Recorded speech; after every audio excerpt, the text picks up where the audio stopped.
हरि ओम. अध्यात्म रामायण अरण्यकांड सर्ग चौथा प्रवचन क्रमांक 59 पंचवटी निवास भाग 4. मागील प्रवचनांमध्ये आत्मज्ञान प्राप्त होण्यासाठी रामप्रभूने लक्ष्मणाला सांगितलेल्या 9 साधना आपण पाहिल्या. आता आपण उर्वरित साधना पाहू. इष्ट किंवा अनिष्ट गोष्टी प्राप्त झाल्यास नेहमी चित्त सम ठेवावे.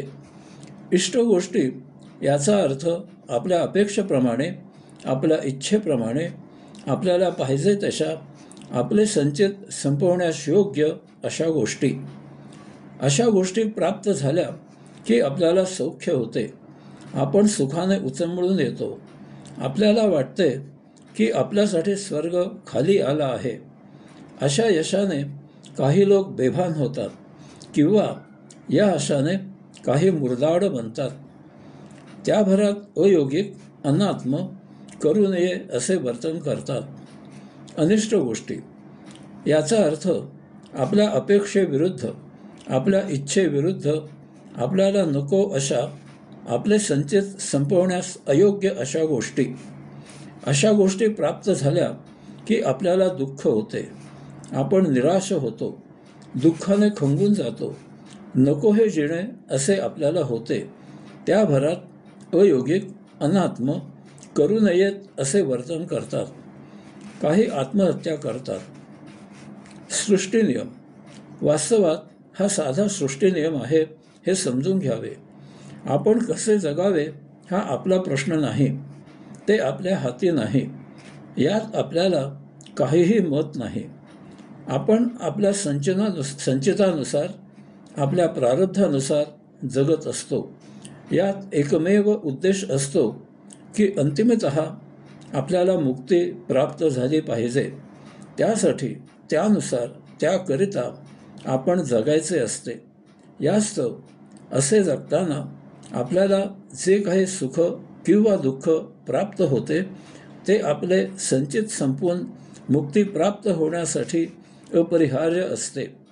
यात आपल्यासाठी इष्ट किंवा अनिष्ट असे काहीही नसते.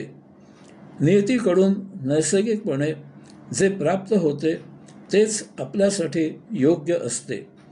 त्या योगेच आपल्याला मुक्ती मिळणे शक्य असते. परंतु जर आपण त्यात बदल केला तर आपले संचित वाढते. यास्तव आपल्या दृष्टीने इष्ट किंवा अनिष्ट असा कोणताही दृष्टिकोन न बाळगता नियतीकडून नैसर्गिकपणे जे प्राप्त होईल त्याचा समदृष्टी ठेवून स्वीकार करावा. यातच आपले हित आहे. 11. सर्वात्मक अशा माझ्या म्हणजे रामाच्या ठिकाणी अनन्य भक्ती ठेवणे. मुक्ती प्राप्त होण्यासाठी कर्मयोग, ज्ञानयोग, ध्यान समाधी योग असे 3 प्रमुख मार्ग आहेत. परंतु या 3ही मार्गावर भक्तियोगाची जोड द्यावीच लागते. भक्तियोगाला इतके महत्त्व आहे की केवळ भक्तियोगाने मुक्ती प्राप्त होते. यामधील छुपे रहस्य असे आहे की भक्तियोग साध्य होताना कर्मयोग, ज्ञानयोग, ध्यान समाधी योग यापैकी कोणता तरी मार्ग भक्तियोगाला आपोआप साध्य होतो. राम म्हणजे आत्मपरब्रह्म पुरुषोत्तम. त्या सर्वोत्तमावर, सर्वेश्वरावर, सर्वात्मकावर प्रगाढ, निस्सीम, दृढ भक्ती असली पाहिजे आणि तीही अनन्य म्हणजे एकमेवाद्वितीय अशा आत्मपरब्रह्म पुरुषोत्तमावरच असली पाहिजे. अन्य ठिकाणी भक्ती असली की भक्ती शतशः विखुरते आणि मग एक ना धड भाराभर छकले होतात. आपले कोणत्याच ठिकाणी ध्यान समाधी लागत नाही. आपण कोणत्याही ठिकाणी एकाग्र होत नाही. आपण कोणत्याही ठिकाणी एकचित्त होत नाही. वेदवचन आहे, सर्वदेव नमस्कार केशवम प्रतिगच्छति. मग काय विचारता? आम्हाला त्याच गोष्टीचा कंटाळा येतो. आम्हाला नाविन्य लागते. आम्ही नवनवीन कपडे घालतो, नवनवीन वस्तू वापरतो, घराची नवनवीन सजावट करतो, नवनवीन अन्नपदार्थ खातो, नवनवीन समारंभ साजरे करतो, नवनवीन प्रदेशी हिंडायला जातो. आता तर नवनवीन जोडीदार लागतात. नाविन्य ही आमची हौस आहे.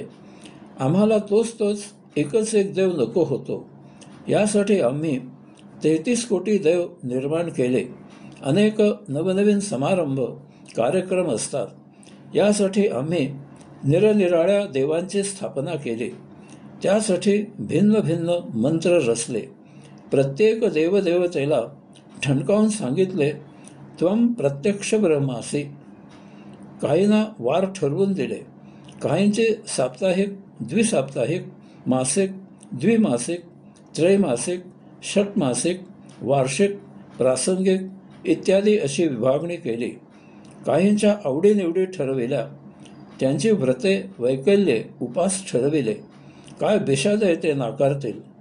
अहो, सतत एकच एक ठराविक गोष्ट करायची म्हणजे कंटाळा येतो. यास्तव ज्यांना समारंभासाठी देव पाहिजे असेल त्यांना तसे करण्यासाठी सोडून द्यावे. ते आणि त्यांचे प्रारब्ध त्यांना लखलाव. आपण एकमेव आत्मपरब्रह्म पुरुषोत्तम रामप्रभू यांची भक्ती करावी. त्यासाठी कोणत्याही वेळी, कोणत्याही ठिकाणी जसे जमेल तसे स्वतःजवळ अंतःकरणात अंशात्म्यावर प्रशांत बसावे. अन्य काही करायची आवश्यकता नाही. ध्यान समाधी आपोआप साध्य होते. 12. जनसंपर्काने रहित अशा पवित्र स्थानी वास्तव्य. ज्यांना ज्ञानप्राप्ती हवी आहे त्यांनी जनतेपासून दूर वास्तव्य करावे. अशाने जनसंपर्कापासून लांब असावे. अशाने जनतेमध्ये मिसळू नये. याचे कारण म्हणजे जनतेचे नित्य विषय हे संसारिक असतात. ते भौतिकाने झाकोळलेले असतात. जनतेचे नैमित्तिक विषय हे समारंभ साजरे करण्यासाठी, मौज करण्यासाठी, मजा मारण्यासाठी चंगळवादी असतात. जर ज्ञान जिज्ञासूने जनतेमध्ये संपर्क ठेवला तर त्यांच्या सांसारिक भौतिक विषयांचा प्रभाव ज्ञान जिज्ञासूवर पडतो. तसेच त्यांना भिडेखातर अशा कार्यक्रमांना हजर राहावे लागते. अशावेळी त्यांच्याकडून सांसारिक विषय चघळले जातात. यामुळे ज्ञान जिज्ञासूंच्या ज्ञानचिंतनामध्ये व्यत्यय येतो. ते एकाग्र, एकचित्त होऊ शकत नाहीत. याचा विपरीत परिणाम ध्यानसमाधी साध्य होण्यावर होतो. पवित्र स्थान याचा अर्थ शुद्ध ठिकाण, जेथे अयोगिक घटना घडत नाहीत. भौतिक संसारिक विषयांपासून अलिप्त असलेले ठिकाण.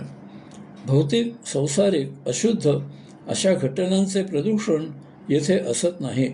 असे ठिकाण की जेथे संसारिक जनता भौतिक विषयांसाठी येत नाही. अशा ठिकाणी त्या जागेचे एक महात्म्य तयार होते. तेथे एक प्रकारचे आध्यात्मिक, शुद्ध, पवित्र वातावरण तयार होते. अशा ठिकाणी ज्ञानप्राप्तीसाठी वातावरण अनुकूल असते. आजही भारतामध्ये काही मठांनी असे पावित्र्य राखले आहे. तेथे छछोर गोष्टींना थारा दिला जात नाही.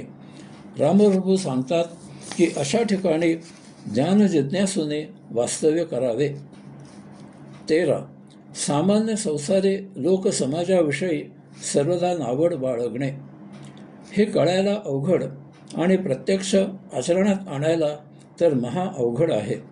कारण आजकाल बहुसंख्यांना लोकसंग्रह करायला आवडते. राजकीय लोकांना मते हवी असतात. संसारी लोकांना काहीतरी निमित्त शोधून मौज मजा चंगळ करायची असते. त्यासाठी लोक जमवून समारंभ साजरे करायचे असतात. सर्वसामान्य आर्थिक परिस्थिती असलेल्या माझ्या एका ओळखीच्याने त्याच्या मुलीच्या लग्नाचे बोलावणे करताना मोठ्या फिशारकीने मला सांगितले, माफ करा, मी तुम्हाला पत्रिका देऊ शकत नाही. तोंडी बोलावणे करत आहे. कारण 5000 पत्रिका छापल्या होत्या, परंतु सर्व संपल्या हो. परंतु ज्यांना अध्यात्म साध्य करायचे आहे त्याने लोकसंग्रह जितका टाळता येईल तितका टाळावा. कारण सर्वसामान्यपणे समाजाचे बोलायचे, वर्तन करायचे विषय हे संसारिक, भौतिक, उपभोगप्रिय असतात. जेव्हा असे लोक एकटे असतात त्यावेळी ते संसार आणि त्याचा उपभोग जास्तीत जास्त कसा घेता येईल याबद्दल विचार करत असतात.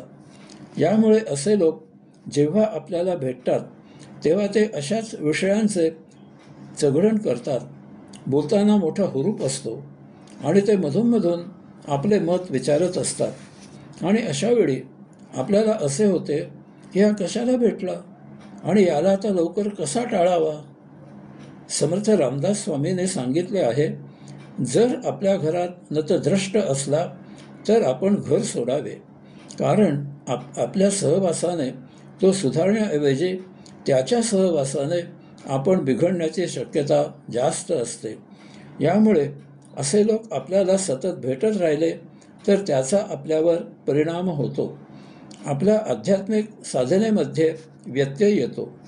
यासाठी साधनेमध्ये सर्वप्रथम आपण कोणाकडेही त्याच्या किंवा त्याच्या कामाशिवाय जाऊ नये. गेल्यास काम झाल्यावर तेथे न रेंगाळता तत्क्षणी तेथून निघून यावे. अशावेळी मोजके कामाशी संबंधित तेवढेच बोलावे. समोरच्याने अन्य विषय सुरू केल्यास आपण शिताफीने ते टाळावे किंवा आपण अध्यात्मावर बोलायला सुरुवात करावी, म्हणजे तो तुम्हाला टाळतो. 14. आत्मज्ञानाच्या प्राप्तीसाठी सतत प्रयत्नशील असणे. पु ल देशपांडे यांनी त्यांच्या गुणगायन आवडी या पुस्तकात मल्लिकार्जुन मनसूर यांच्यावरील लेखाचे शीर्षकच एक गाण्यात राहणारा माणूस असे दिले आहे. पु ल लिहितात, मल्लिकार्जुन मनसूर हा एक गाण्यात राहणारा माणूस आहे. तसा त्यांचा पत्ता मृत्युंजय बंगला, धारवाड असा आहे. पण अण्णांचे वास्तव्य गाण्यात. सकाळी ते तोडी आसावरीत असतात, दुपारी सारंगाच्या छायेत असतात, संध्याकाळी पुऱ्या मारव्याच्या ओसरीवर येऊन बसतात आणि रात्री यमन, भूप, बागेश्रीच्या महाली असतात. असे आणखी बरेच काही त्यांनी लिहिले आहे. अशाच प्रकारे आपली अध्यात्माची नाळ कधी खंडित होऊ द्यायची नाही. आपण सतत आध्यात्मिक वातावरणातच राहायचे. अध्यात्म हाच आपला श्वास, ध्यास, न्यास असायला पाहिजे. त्यासाठी देह जीवित राहावा म्हणून कर्मयोगाने कमाई करायची. आजच्या काळात हे फार सोपे झाले आहे. यूट्यूबवर माझ्यापासून अनेकानेक विषयांवर प्रवचने उपलब्ध आहेत.